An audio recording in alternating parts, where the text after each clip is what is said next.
Bird pooped out my window. How rude. That's clean enough. Smear it on there. Ugh. Not as cold as it was this morning, or yesterday morning. Yesterday morning it was like -4 or 5. I was freezing. Still a little bit chilly though. I'm gonna put my... I should watch where I'm backing up, but yeah, I'll stop when I hear the crunch. Someday that's actually gonna happen too. I'll have to stop. It's like, oop, there was a crunch. I know I did it a few times with my truck, like with Brutus. Is like just back until I hit something. It's like, how close you want to get? How close you want me to get it? Just stop when you hear the crunch. So, yeah, I was gonna try to take down some birch trees that are leaning the wrong way towards the house. That big spruce is gonna be something to take down. I think I'm gonna have to climb that one. There's like a whole bunch of stuff here he wants to take out in the corner. He's gonna stay on the road. But we got it. It's leaning this way and it's too close to the power line. So you should cut everything while it's short and easy. Don't until it gets too big. Bird pooped right there. What kind of bird does that? A poopy bird. That's what that's the kind of bird that does that. Well, today's gonna be... This week I am the man who is one with the way of the rake. A definitely good investment on my rakes, that's for sure. I was in the Pinecone asteroid field yesterday. Because we had a whole bunch of wind the night before. It had to be like 100 million pine cones on the ground there. Holy crap. But, you know, I made 50 bucks. Made 50 bucks yesterday just like raking pine cones. Today it's going to be see if I can get 2 clients. Get one, my regular client, done for the Thursday, and then see if I can get the second client for tomorrow started. Oh, there's the man. Wonder if he'll be drumming this weekend with me. I'll have to honk at him.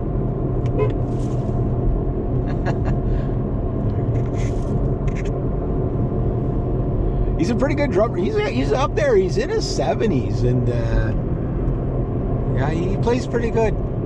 I like him. He's a nice guy. Nice guy. Even Brian.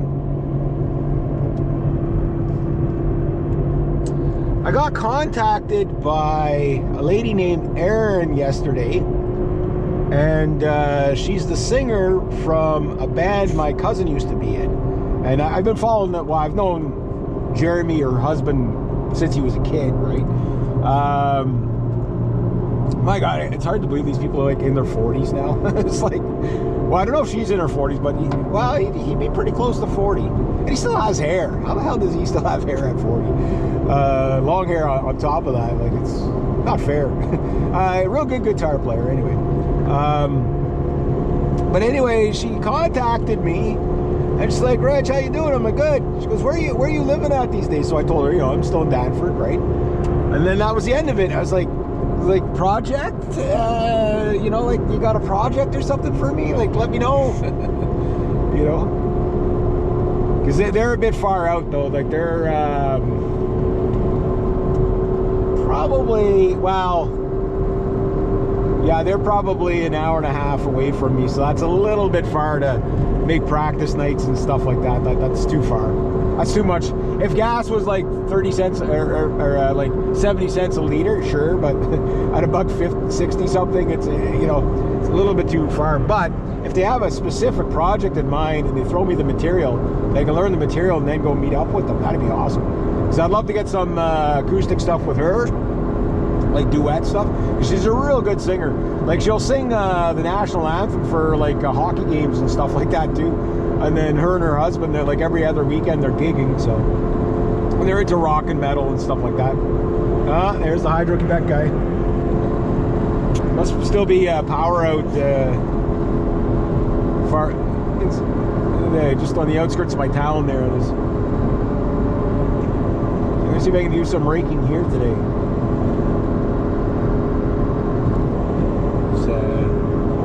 Got a lot of raking to do there.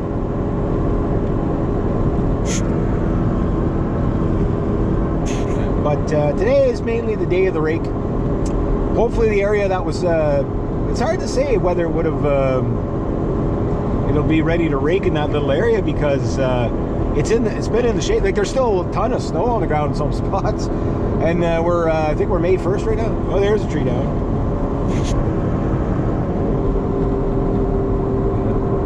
I was amazed with that wind the other night that like the power only flickered once. Like, I shouldn't even said that. Now we'll be out for like a week. Like, you just got to count your blessings sometimes. You know what I mean? But anyway, yeah, it'd be really interesting to see if Aaron and Jeremy have like an idea, you know, somewhere I could throw the 7 or 8 string on there for them, because he plays 6 string, he doesn't play 7 string. So, you know, I like to change it up. You know what I mean? If they're having the jam thing there this week, tomorrow night, bringing out the 8 string, I played through my little amp with my 7 string the other day, without the effects pedal. So the thing is like that little amp, it's only 15 watts. It's a great VTX 15.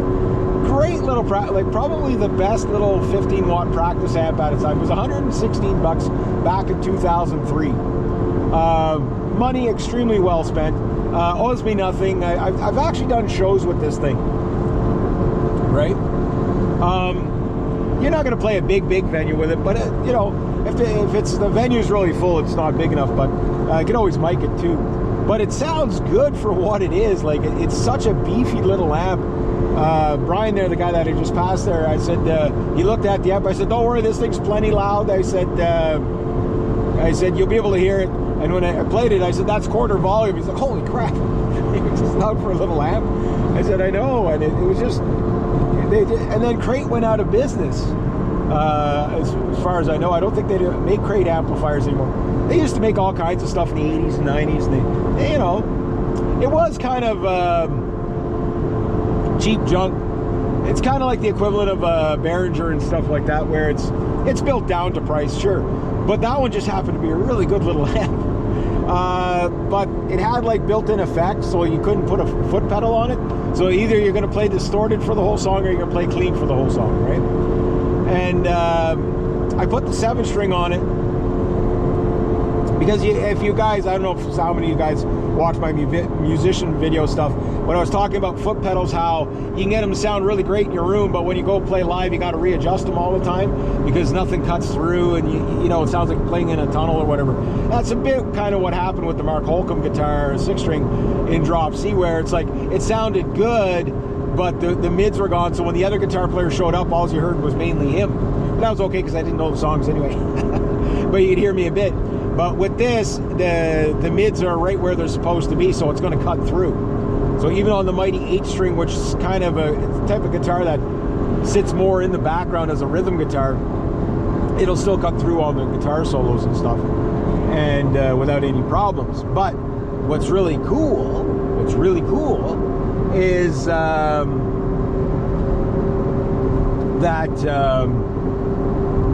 it's still loud. It's going to be even louder at less volume without the compression on it, right?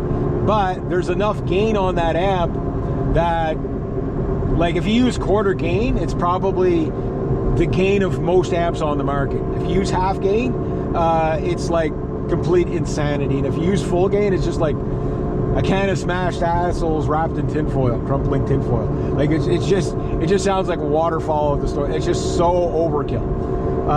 There's no guitar in which you can't drive with that. But if you pull back on the gain, because there's so much in that amp, that it cleans up pretty good, but yet you have loads of gain.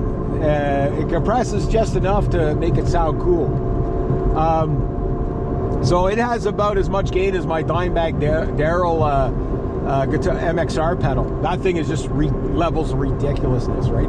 Like, even Dimebag himself didn't use that much gain. You know? Like, it's at certain volumes, it just becomes so uncontrollable, right? So the nice thing is, the louder you go, the more you can peel off, and yet you get, you know, like, you just get all that tone that you wanted. And on the 8 string, it sounds like a complete monster. Like, it's the black, I call that guitar the black hole for a reason, because it's so dark sounding. I just can't wait to see how people are going to respond to it.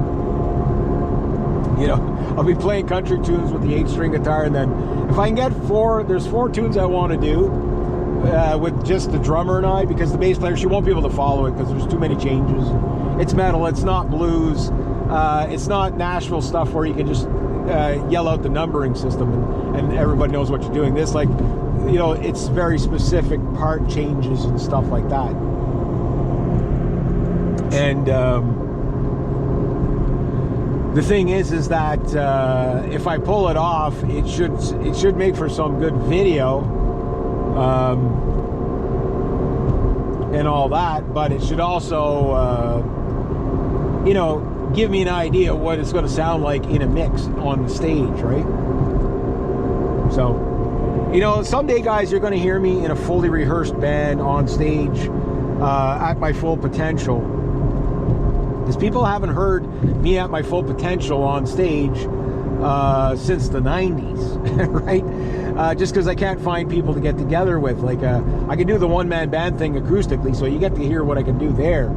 But nobody gets to, like these blues jams. I like them; they're fun, they're good practice, the improvisation. But I'm not trying to be the next Joe Bonamassa. You know, like it's just it's not my thing. You know, and you know, all music is good, but you know, it's not like blues is not exciting to me. You know, like, and it's not. I'm not trying to insult anybody or like that. Like, I love Stevie Ray Vaughan, you know, which is like rock blues. Jimi Hendrix, I love all that stuff. You know, but like the old really slow stuff, it just doesn't do it for me. You know what I mean? Like, it's too low of a speed. You know what I mean?